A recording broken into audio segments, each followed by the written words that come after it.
Chosen one. I speak to you now as a loving, knowing guide. I see the scroll written for your life, and I hear heaven's clock striking your appointed hour. You are not watching by accident. Anointed one, your prophetic scroll is being unsealed in perfect Kairos timing.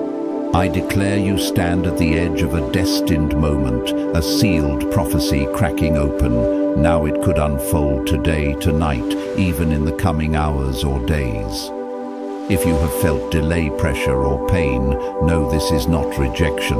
It has been preparation, protection, pruning, alignment, shaping you to carry what is coming, not to break you. My beloved, this is the hour written for you before birth, the season God marked on the calendar of eternity. Like the promise in Habakkuk chapter 2 verse 3, a vision waits for its time. Like Ecclesiastes chapter 3 verse 1, there is a season for everything under heaven. Receive this as an invocation. Wake from ordinary expectation. Gird your heart with faith and expect transformation in body, spirit and circumstance. Chosen one, anointed one, the heavens are leaning in. I call you to reverent readiness. Step forward, say yes, and watch the sealed word open. Chosen one, listen. Heaven is not distant tonight, it is leaning close to your ear. I speak to you as one who has walked valleys of waiting and stood in rooms where the sealed word finally opened like a dawn. I have felt the hush that comes before a thunderclap of blessing, and I have learned that the quiet is not nothing, it is preparation. My beloved, this hour is a hinge, a Kairos hinge, and your life is the door it will swing open. You have carried seasons that felt like delays. You have known the pressure that squeezed until only faith remained. Hear me, that pressure was not punishment, it was pruning. It was the shaping necessary for a vessel able to contain what God is pouring. Your hidden scroll, the prophecy written for you before breath, is stamped with an appointed hour. The heavens have kept the ink safe, and now the sky's hand moves to unseal it. I declare to your spirit that the seal is loosening. Expect the sound of that breaking like distant thunder, the kind that tells the earth change is coming. Anointed one. This message is more than promise, it is activation. I see destiny codes within you lighting like stars as they are aligned to heaven's compass. These are not abstract words, they are specific calibrations keyed to your name. You will feel an alignment in ordinary moments. A conversation becomes a gateway.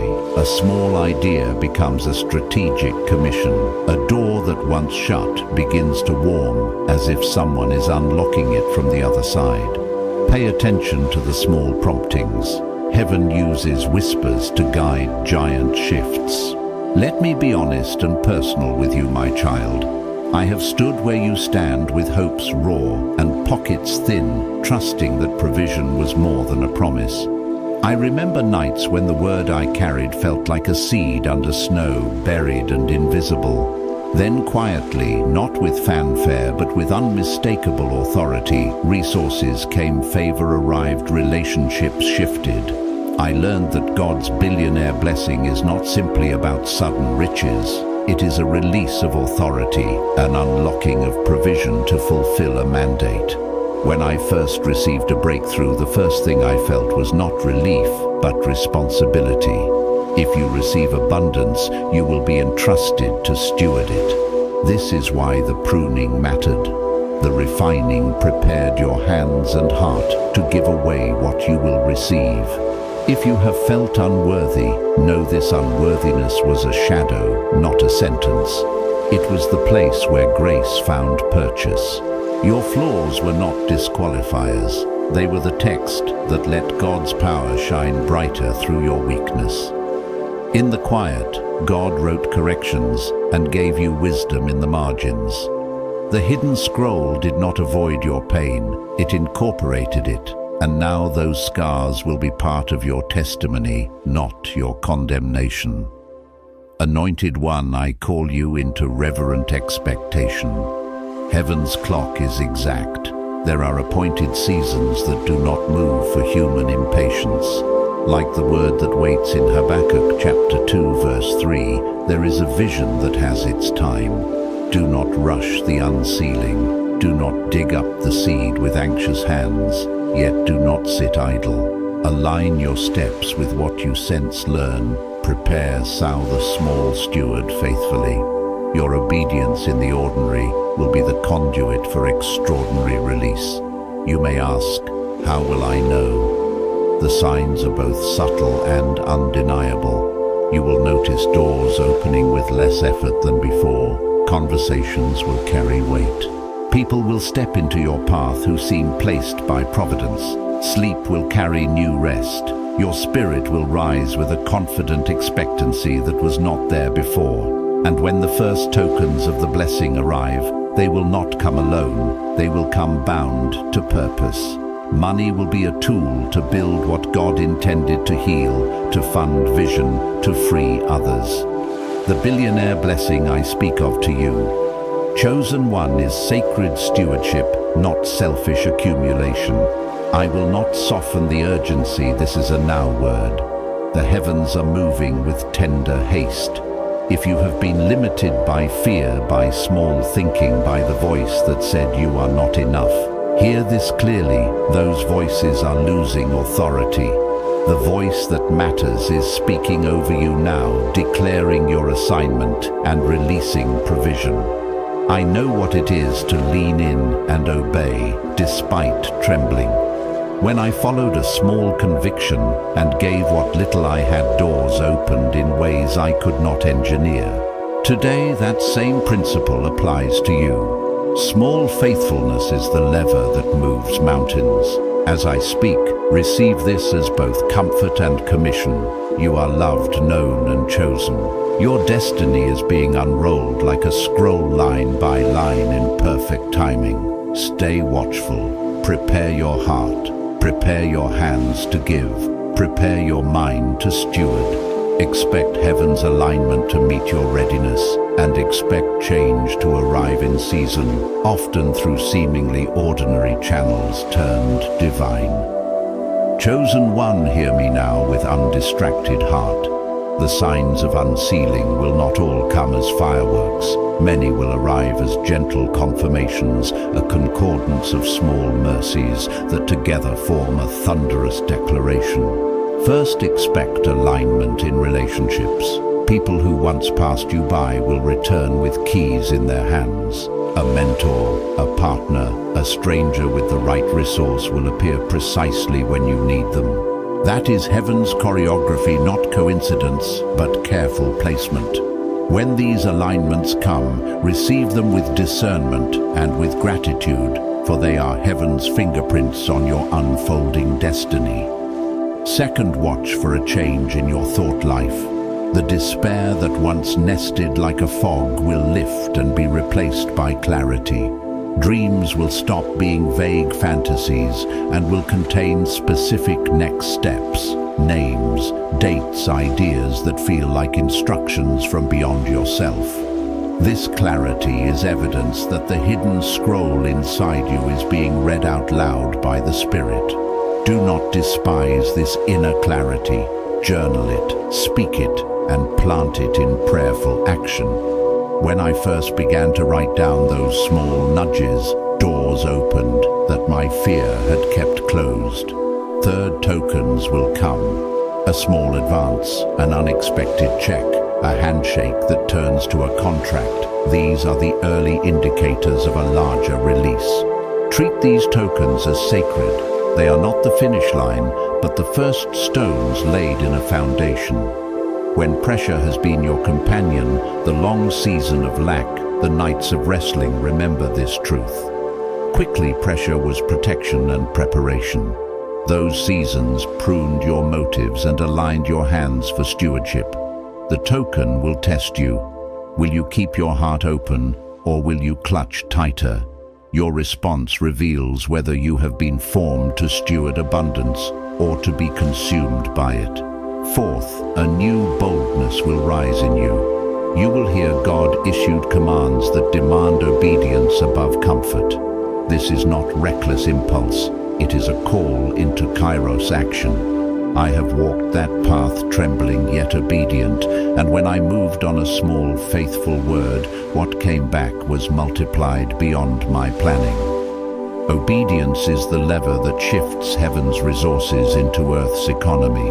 When you obey, even imperfectly, you align with the unsealing. Now, practical stewardship for the chosen one. Start with posture, humility, and thanksgiving. Before you spend or declare, bow. Give thanks and give first. The heart that gives is the heart that will be trusted with more. Second, educate yourself. Stewardship requires wisdom. Seek counsel from those who have been entrusted with similar assignments and who walk in integrity. Avoid flattering voices that promise quick fixes. The path I walked was paved by slow learning. I met with accountants, mentors, and prayer partners who taught me how to manage an overflow without losing my soul. Third, document the vision. Write the mandate that comes with the blessing. What is the mission this wealth will serve? Who will it lift? When your purpose is written, it becomes harder to be derailed by selfish temptation. Fourth, build boundaries. Wealth invites tests. Protect your time, your relationships, and your inner life. Set guardrails now, clear values, delegated responsibilities, and wise gates around your influence. These practical acts keep the spiritual fruit from rotting. Fifth, practice immediate generosity. Give with intentionality, not performance. When a token comes, let a portion move out quickly to kingdom work. This is not a formula, but a posture. God's economy flows through channels that are open. In my own season of rising, the first money I redirected to help a struggling family birthed relationships that later became pillars of support. Generosity tunes you to abundance's frequency. Spiritual posture matters as much as practical action. Daily, keep a rhythm of listening prayer that is quiet, not frantic. Worship that aligns your heart. Disciplined fasting when the Spirit leads, not as a ritual, but as a clarifying tool. Stay teachable. The Kairos moment will require flexibility. God rarely uses only one plan. Be ready to pivot when providence rearranges the map. Remember Ecclesiastes chapter 3, there is a season for everything under heaven. Yield to the season you are in so heaven can move you through it. Do not fear opposition. As the scroll opens, a shadow may try to steal the narrative. Opposition is often the last barrier before release. Stand not in your own strength, but in the confidence that the unsealing is ordained. When fear or accusation rises, answer with simple truth. This was written for me. Declare it quietly and persistently. Your voice steady in faith will steady the moment. Finally, chosen one, cultivate sacred community. Do not carry this alone. Align with trusted friends, mentors, and intercessors who will celebrate with you and correct you. The hidden scroll unfolds best in the context of covenant relationships. When you share the weight, the blessing is safer. When you bear it alone, it becomes a target. My child, these signs and steps are not abstract theories. They are the lived map of many who have stood where you stand. They have been the waymarkers in my own journey from scarcity to stewardship. Receive them, practice them, and let your heart be open to both the glory and the responsibility of what is coming. Hold fast to reverence and readiness. The tokens will come, the alignments will arrive. Your scroll is being unrolled in the courts of heaven, and your hands are being prepared to carry what the Lord entrusts. Chosen one. Now we deepen the covenant of preparation. I want you to hear practical ways your heart, home, and habits must align, so what is unsealing can live in your life without stumbling. I speak not as theory, but from sweat and prayer. I've navigated sudden doors, and I have learned the protocols of heaven's economy the hard way. When I tell you to do something, it is because I have tested it and found it steady. First, protect your inner altar. Your soul is the primary account through which God's provision flows. If you feel anxiety, depletion, or inner ache, remember this is preparation, not punishment. It is pruning and alignment to make space for that which will fill you. Tend your inner altar with regular worship that is not performance but presence. Create a pattern: morning stillness, midday, centering, evening thanksgiving. These are not religious chores, they are the spiritual plumbing that keeps heaven's stream clear. Second, shape your environment. I moved from chaotic living to a disciplined household because I needed a container worthy of multiplication. Clear physical clutter. Simplify your calendar so your sacred yeses have room. Ask what in my space speaks of scarcity, remove it. Replace it with reminders of promise, scripted declarations, a journal of answered prayers, a visible mission statement. This is practical stewardship. When tokens of the blessing arrive, they need soil that is ready. Third, establish a trust of counsel. Promise me you will not go it alone. Gather 3 categories: a spiritual mentor, a financial steward, and a faithful friend who will speak truth into your life. I learned this the costly way. At first, I trusted flattering voices and nearly squandered favor.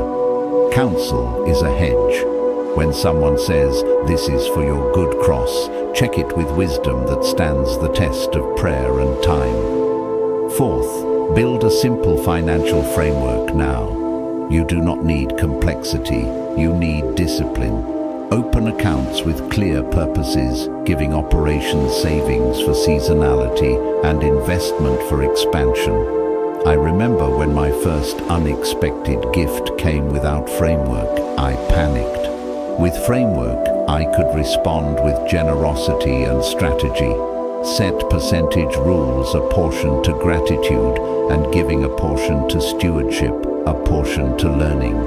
The heart that divides rightly is the heart God trusts. Fifth, prepare your posture of surrender. Prosperity without surrender becomes an idol. When an idea of gain tempts you to control rather than consecrate, remember that giving first is a tactical act of declaration. I will not be owned by this blessing. Practice immediate obedience when the Spirit whispers to give or to release. I have known the sweet test of seeing what I released return multiplied, not because I negotiated, but because I surrendered. Sixth, set prophetic declarations over your people and projects.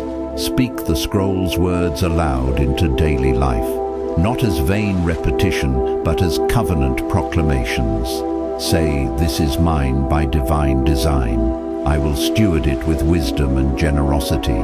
Name the ministry, the business, the school, the family that this unsealing will fund. Words shape the atmosphere. Your declarations will invite heaven's alignment. Seventh, train for character under pressure. The moment before release will test motive. Expect it. If temptation comes as flattery, material comfort, or relational compromise, remember these tests are pruning, protection, and alignment. They prove whether you carry the blessing as a conduit or as a trophy. When tested, choose integrity. When you choose rightly, you write evidence into your scroll that God reads with pleasure. Eighth, craft your legacy plan in seed form. Even before abundance, sketch a simple plan. One cause you will support, one family. You will lift, one structure you will build. This orients your desire from self to service.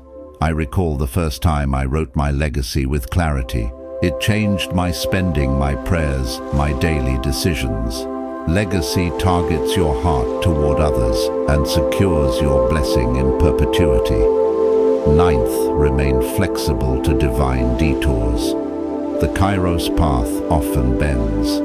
I had seasons where my plan dissolved and a better plan emerged. Do not mistake disruption for denial. When a door closes, ask, where is God redirecting my stewardship? Sometimes the unsealing sends you through a wilderness, not to break you, but to reroute you into broader capacity. 10th, cultivate sacred joy and rest. Abundance is not just a ledger, it's a life that rests in God's provision. Celebrate small victories with gratitude rituals. Teach your body to receive ease and your soul to enjoy provision without guilt. Joy is a prophetic language that summons more good. I must name a reality, plainly opposition will intensify as your scroll loosens. Expect detractors, internal accusation and spiritual distractions. When that comes, answer with rooted truth and steady devotion. Remember who wrote your name before your first breath. Tell the lie to be silenced and the truth to be magnified. You are called, you are chosen, you are entrusted. Beloved, you are not being promised a lifetime of ease. You are being prepared for a sacred responsibility. The billionaire blessing I speak of to you is not an end, but a means, an anointing to build, to heal, to fund what brings heaven to earth. As I have walked this path, the greatest joy came not from the increase itself, but from seeing how increase became provision for others. Lean into these disciplines. Let them be your practical liturgy. I am with you in prayer and in counsel. I have stumbled so you may rise more swiftly. Your scroll is unrolling. The Kairos moment is sharpening. Stand in readiness. Chosen one, chosen one. Now we enter the deeper protocols of protection and expansion. When favor arrives, the enemy often answers with pressure, sudden tests, accusations, or schemes that try to steal your momentum. Hear me, those pressures are not punishment. They are protection and pruning. They reveal where you are vulnerable, so you can be strengthened. I say this from experience. In my own season of rise, the first notable increase brought a season of intense scrutiny.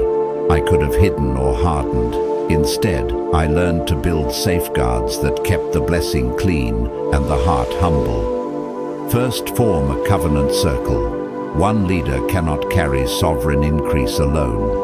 Gather 3 kinds of people: truth tellers who will correct you gently, wise counselors who understand stewardship, and faithful intercessors who will pray through the night for your integrity. I remember a late-night call from a friend who refused my defensiveness. That single rebuke reshaped a decision that could have cost my ministry. Covenant is a hedge. It stops many arrows before they enter your life. Second, document everything. The hidden scroll unseals with patterns and proofs. Keep clear records, not just for tax purposes, but for spiritual clarity. When tokens arrive, write down where they came from, how doors opened, and what prayer preceded them. This archive becomes your testimony and your defense. I made the mistake of trusting memory over records early on. Later, when a conflict arose, the journals I had kept were what steadied me. Third, build legal and financial structures before the flood comes. Open entities, a ministry or business with transparent accounting, a board of wise stewards, and contracts that honor both generosity and responsibility. This is practical obedience. When abundance came to me, having structure meant I could deploy resources quickly without chaotic emotion. It also protected relationships that might have been compromised by unplanned gifts. Fourth, preserve humility as a daily discipline. Prosperity tempts pride. Pride invites collapse. Each morning, practice small acts of dependence, a quick prayer of surrender, a public acknowledgement of God's provision, a private confession to someone you trust. These are not performative, they are spiritual anchors. In a season when doors opened wide, I made a daily habit of kneeling and asking God to keep my heart soft. That posture saved opportunities from becoming idols. Fifth, train in spiritual discernment. The Kairos unseals through both light and testing. Discernment keeps you from partners who look like favor but carry hidden agendas. Learn to ask simple questions. Who benefits most from this partnership? Does this align with the mission etched on my scroll? Is there peace in prayer about this move? When I began to test offers by these filters, I avoided costly detours and found that heaven often sends a no before the yes. Sixth plan for multiplication. The billionaire blessing spoken to your life is not merely accumulation, it is a multiplication mandate. Create a simple multiplication model. Now 1 part to sustain, 1 part to seed, 1 part to steward long-term impact. I used this tripod when resources first multiplied. It kept me from hoarding and directed flow into projects that multiplied lives. Seed with intentionality. Fund 1 small business support, 1 school, undergird 1 family. Small strategic moves build lasting legacy. Seventh, guard your narrative. Critics will speak. Some will be false, some will be necessary. When accusations or slander come, do not react in defensiveness that gives the enemy stage time. Instead, answer with measured transparency and strengthen your inner life with prayer. I once faced a public misunderstanding. My response was simple: document, be honest, and continue my work. Time and integrity clarified the truth. The unsealing does not need you to defend every whisper. It needs you to keep stewarding what you are given. Eighth, prepare for relational recalibration. Blessing often reorders relationships. Some friendships will drift, some will deepen. This is not loss, but pruning alignment for the new assignment. If you feel grief over what changes, remember pruning is for greater fruit. I lost casual friends as my sphere shifted, and what replaced them was a covenant of purpose that could carry weight. Grief is real. Lean into prayer and community when it comes. Ninth, keep generosity non-negotiable. The quickest way to corrupt increase is to make it a private possession. Generosity keeps your heart porous and heaven's favor active. Design recurring, giving a monthly gift to a cause, a family you sponsor, or an outreach you trust. When I made giving habitual, I noticed favor returning in unexpected channels because my hands were already open. 10th, hold a posture of prophetic stewardship. Speak over your finances, your teams, your projects with the language of the scroll. This is entrusted to me to multiply for healing and for the kingdom. Proclaim purpose over numbers.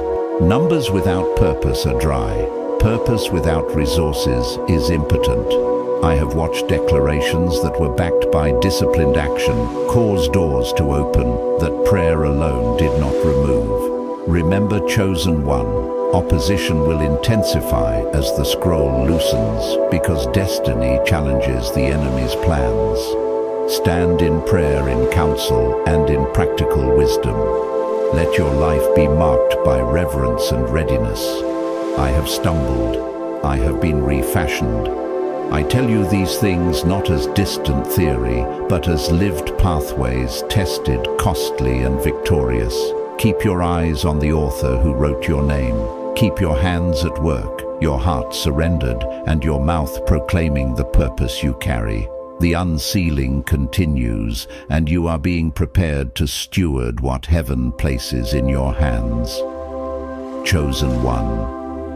Now we turn to the sacred architecture of legacy and influence, how what you receive becomes a living engine for what heaven intends. I speak from a life where sudden openings demanded new thinking. I learned that blessing without structure becomes a liability, and influence without intention becomes a distraction. If you have felt the ache of uncertainty, know this was not rejection. It was preparation, protection, pruning, alignment, a training in endurance, so you might govern what is coming with wisdom. First, think systemically. Blessing is rarely sustained by charisma alone. It is sustained by systems that reflect kingdom values. Design simple, resilient systems for funds, decision-making, and impact. Create a council that meets monthly, not annually. Draft a mission covenant that everyone who sits at your table signs. When I first did this, I saved myself from reactive decisions and preserved the soul of my work. Systems are not cold bureaucracy. They are sacred containers that keep worship and work married. Second, build capacity through people. Your gift will multiply when you raise leaders, not hire functionaries. Invest in training. Teach stewardship theology of provision and practical skills. I remember a young leader I mentored who later carried projects I could never have managed alone. Multiplication happens when you trust others with authority and not just tasks. This requires courage. Handing over power feels risky because of vulnerability, but that risk is part of pruning it, refines your legacy. Third, establish transparent governance. When wealth flows, accounting is a spiritual act. Transparency protects reputation and invites community to partner confidently. Set financial policies that are public to your board and trusted community. I once failed at transparency and paid a heavy social price. That lesson rewired my practices. Make audits routine, not reactive. Let stewardship be witnessed. Fourth, make philanthropy strategic. The billionaire blessing I speak of is holy currency. Give where it seeds long-term change, not only temporary relief. Fund education, enterprise, and structures that build self-sufficiency. When I shifted from one-time gifts to strategic multi-year partnerships, I saw communities move from dependence to dignity. Your giving should read like a prophetic plan, targeted, patient, and generous. Fifth, steward reputation as carefully as resources. Influence is both a platform and a responsibility. Speak with clarity, act with integrity, and correct course when you err. If criticism comes, remember opposition is preparation and pruning, not punishment. It exposes weak places so you can fortify them. I have faced public pushback. The way I responded honestly, humbly, and with corrective action preserved the calling and deepened trust. Sixth, prepare succession and multiplication pathways. Long-term impact requires that the work outlives your presence. Train successors, build institutional memory, and document processes. Don't let your name be the only key. My greatest peace came when I saw protégés lead with excellence, a sign that God's investment in you was truly multiplying. Seventh, embed spiritual rhythms into organizational life. Meetings should begin with prayer, budgets should be offered in worship, and milestones should be celebrated with thanksgiving. The most effective organizations I know are those that practice sacred rhythms publicly. This is not religion for show. It is spiritual plumbing that keeps power purified. Eighth, use influence to elevate the marginalized. The scroll on your life carries strings that tie to others' liberty. Prioritize projects that dismantle systemic lack and lift voices that rarely get heard. When I directed resources to fledgling leaders from overlooked places, the return was not only measurable, but miraculous new leaders rose who changed entire neighborhoods. Ninth, practice restraint in public persona. The world will try to reduce you to a brand. Resist that lure. Let your public face be humility and your private life be integrity. Social influence must be stewarded. It can amplify good or magnify fractures. I learned to measure every public move against a simple litmus. Does this advance kingdom work or self-elevation? 10th, cultivate prophetic imagination in your teams. Teach people to see not only balance sheets, but potential lives changed, schools, built businesses, started families lifted. Stories fuel stewardship. I keep a journal of real names and faces that our projects have impacted. Reading those stories at meetings keeps budgets from becoming mere numbers and turns giving into worship. As you put these structures in place, remember the inner work remains primary. Wealth will test your heart. When luxury whispers entitlement, answer with a practiced humility. When questions of identity arise, return to the quiet altar. If temptation touches affection or time, remember delay and discomfort were alignment, not condemnation. Those seasons sharpened your capacity to carry the blessing without being carried by it. My beloved, legacy is not created by accumulation alone, but by intentional overflow that honors God and honors people. The billionaire blessing is a trust, a responsibility to build, to fund, to free. I have walked the bruising edges of this responsibility and discovered that the deepest joy is not in the numbers, but in the names changed, the schools opened, the chains broken. Stand in this solemn joy and sober readiness. Begin now with small, faithful structures. Invite trusted counsel. Document your vision. Train leaders. Embed prayer. Guard your heart. When you do these things, the unsealing of your scroll becomes not a spectacle, but a steady river carving new life into parched places and leaving a wake of multiplied hope. My child, steward what is given with reverence, and your season will produce fruit that lasts beyond a single lifetime. Chosen one, stay close and breathe with me. There is a deeper layer now, the inner battle for identity, the quiet warfare that comes as your scroll loosens and heaven prepares to pour through you. When I speak of opposition, when I name the nights of pressure and the seasons of delay you have worn like a second skin, hear this immediate truth that pressure was preparation, delay was protection, and pain was pruning. None of it was rejection. It was shaping you into a steward who can carry what the Lord entrusts without being crushed by it. You will face tests that feel like personal attacks, sudden accusations, old fears resurfacing, relationships cracking under new weight. These are not signs that God changed his mind. They are the last resistors being removed so the current flows full. I have stood where you stand, woken to slander that could have stolen my calling, felt the sting of friends who misunderstood me. In those nights, I learned two things that steadied me. First, humility is your best armor. Second, accurate record-keeping and trusted counsel are your best defense. Keep a journal of prayers, confirmations, and small answered requests. When your enemy tries to rewrite your story, the archives of heaven will speak louder than rumor.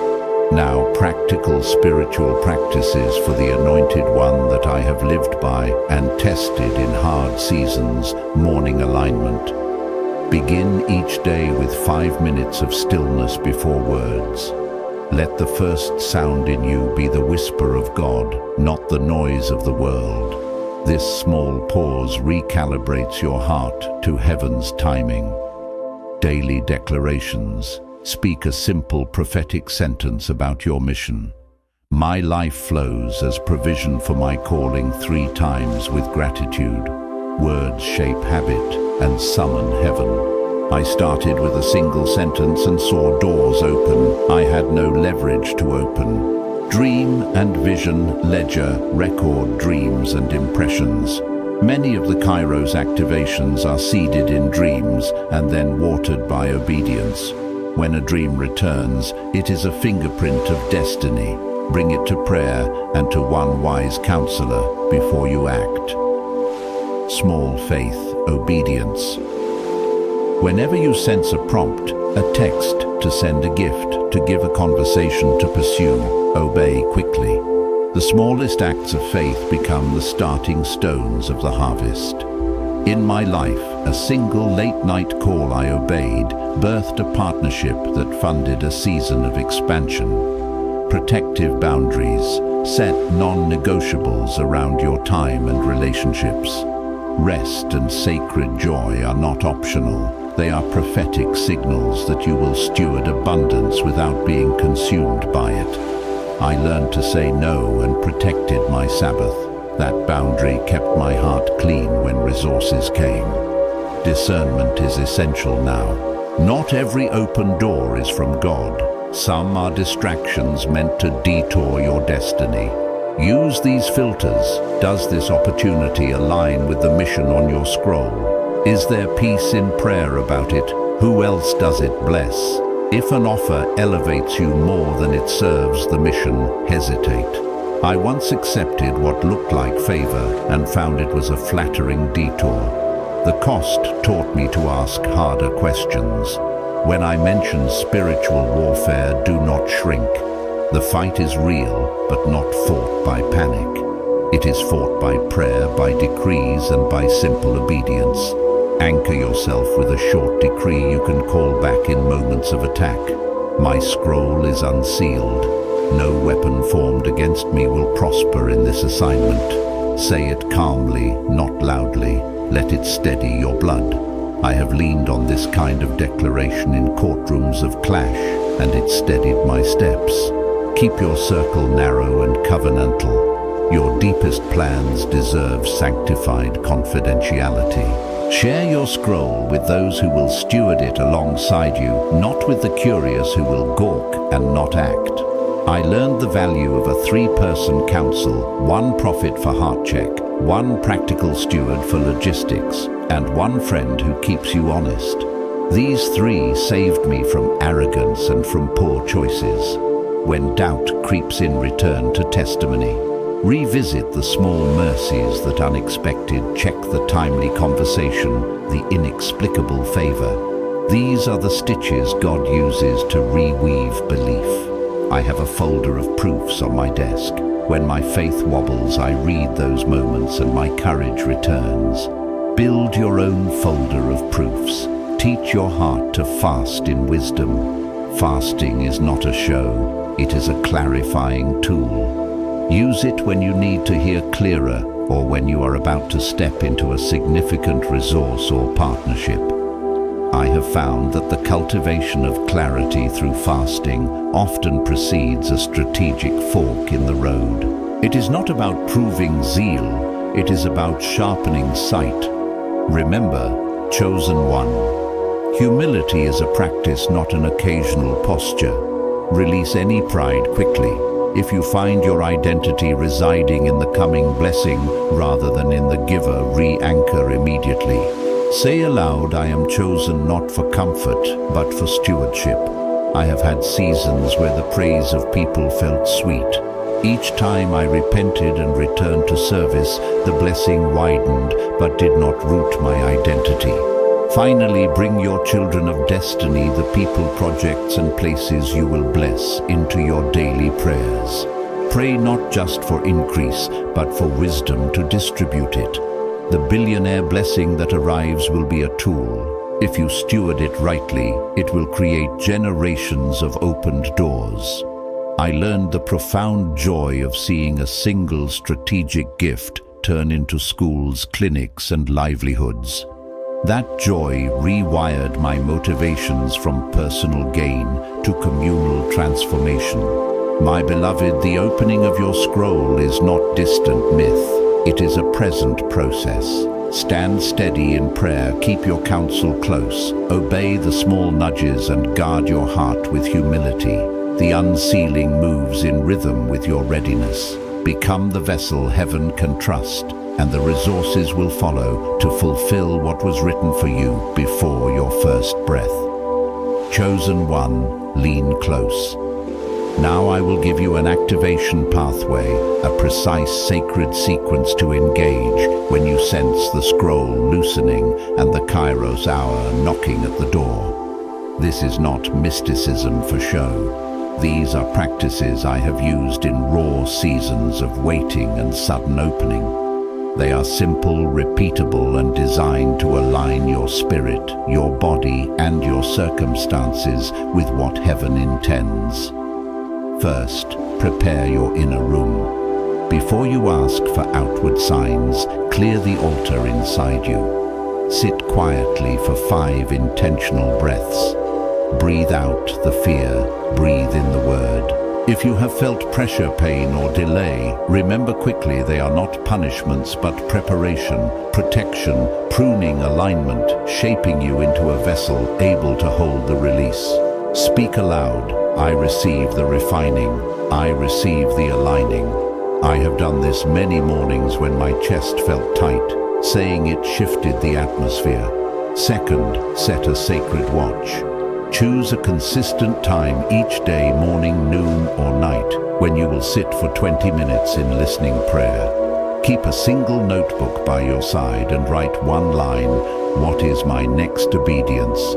Then be still and let words come. The Kairos voice often answers in small, actionable nudges. When I first began this practice, a simple name and a single phrase came to me that led to a partnership which later funded key projects. Heaven speaks in the small. Third practice, the token response.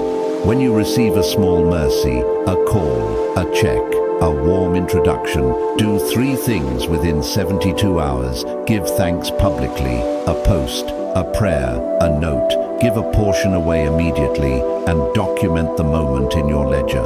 Why these 3? Gratitude opens heaven's gates. Generosity trains your hands, and documentation builds proof for darker seasons. I once ignored a small token and watched opportunity stall. Later, I learned to respond quickly, and the flow intensified. Fourth, declare the simple decree. Use a short, sovereign sentence you can say often. My scroll is unsealing. I walk in faithful stewardship. Say it in the morning, whisper it in moments of doubt, and speak it over important conversations. Declarations are not magical formulas. They are covenant reminders that align your will with heaven's will. I have used declarations as a compass when choices felt foggy. Fifth, engage in covenant networking. Reach out to one person this week, not with a pitch, but with testimony and an invitation to pray. Heaven often moves through relationships. When I reached out to a mentor one ordinary afternoon, we talked about stewardship for 30 minutes. 2 months later, they introduced me to a strategic partner. The connection felt small then. It became pivotal later. Do not underestimate a single honest conversation. Sixth, prepare a release plan.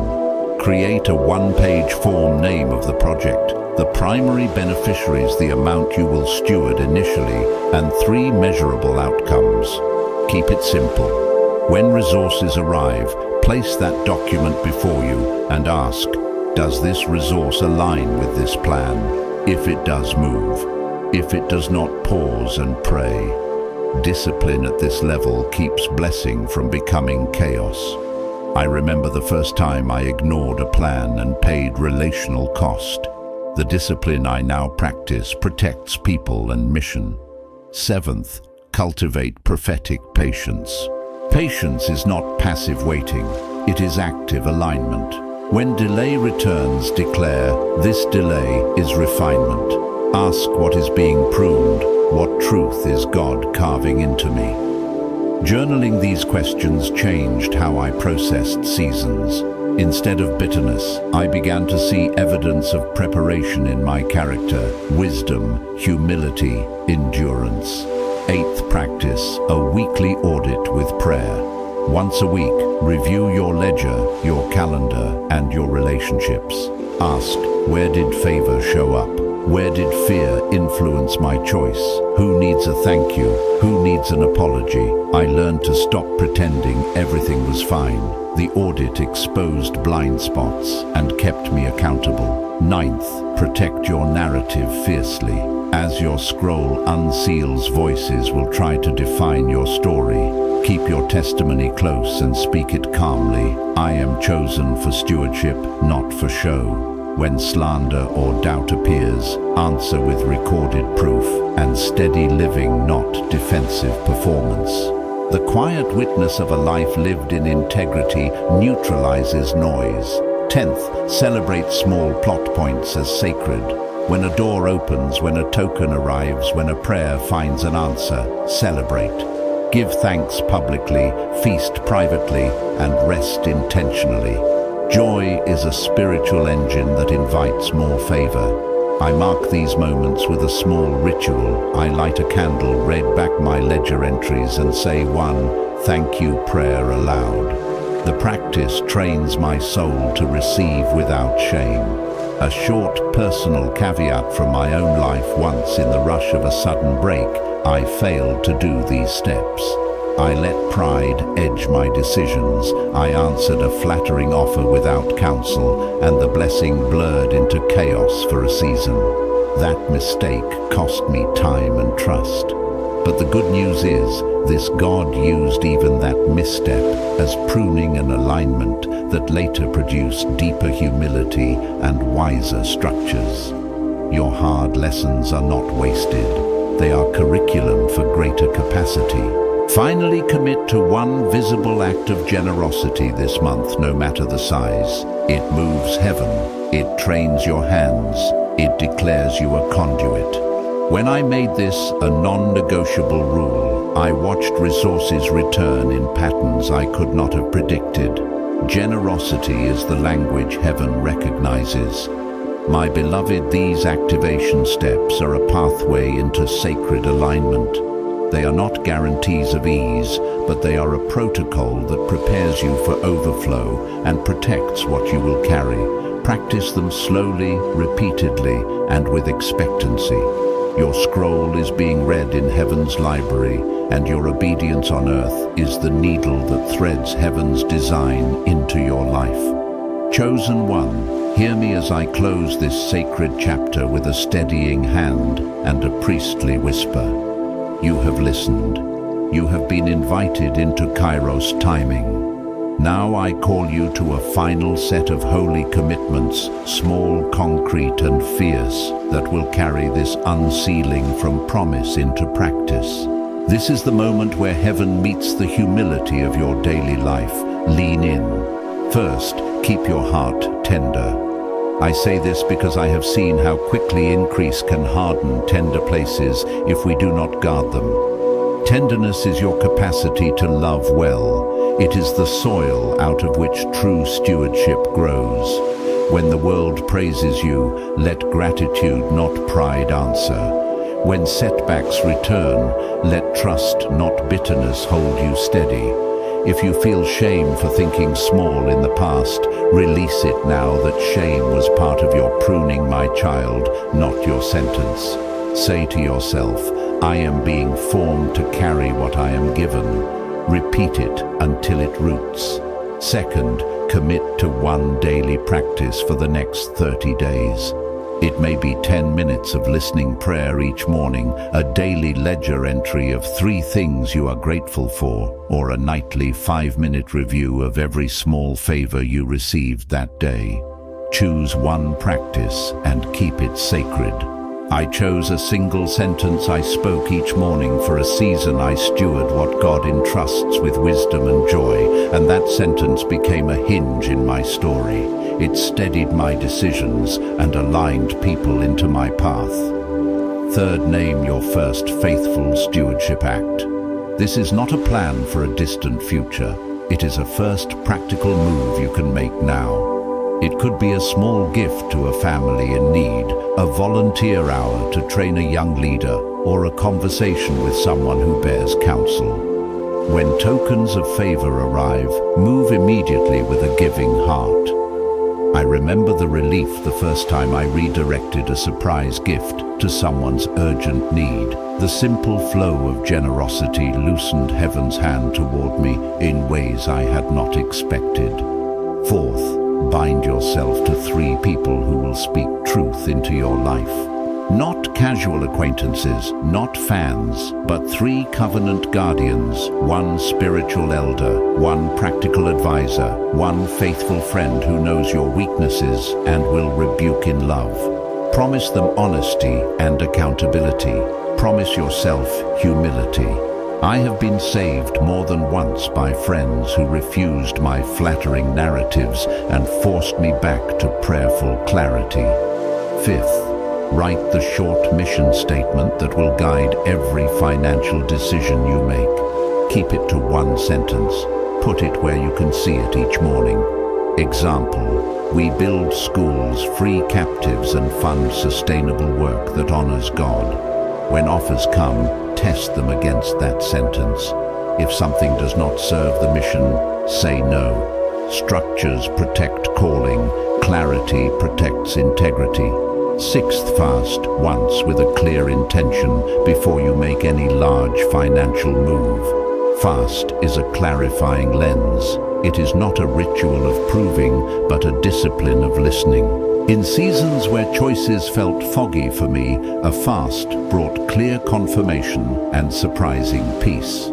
Use it as a tool, not as a performance. Seventh, train your tongue in quick thanksgiving. The voice of gratitude invites more favor because it acknowledges the giver before the gift.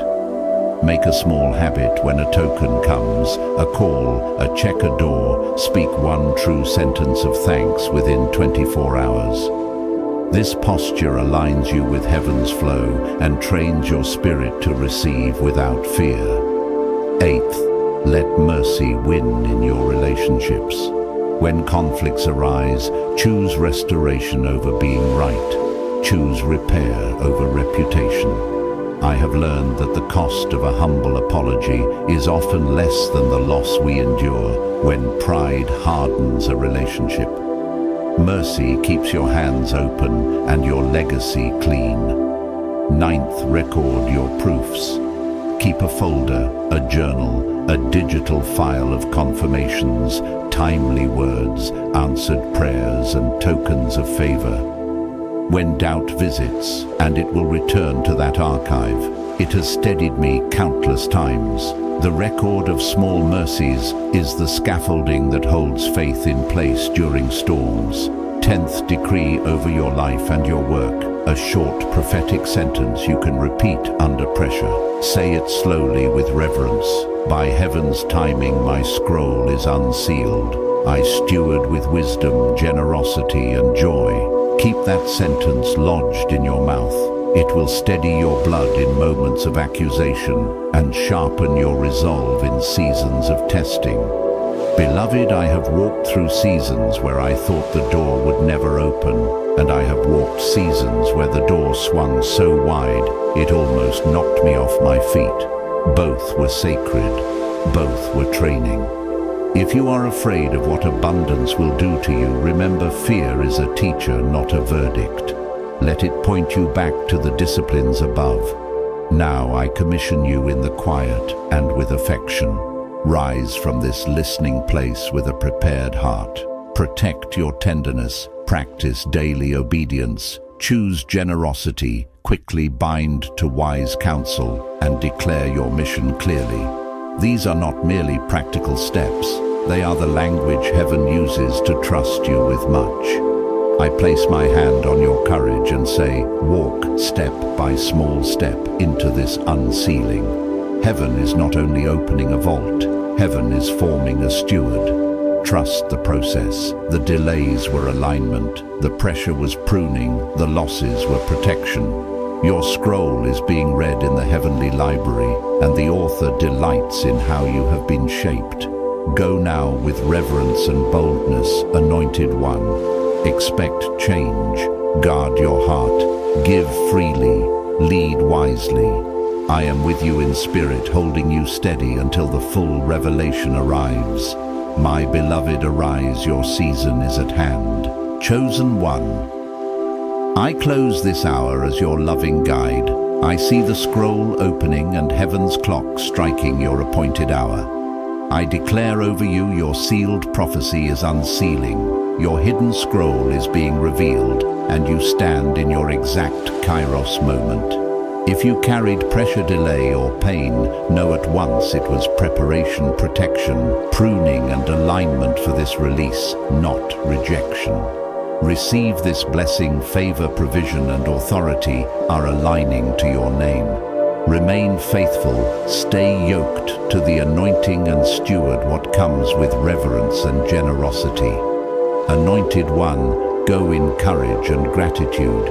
If this word landed, leave a sign below so others may be stirred.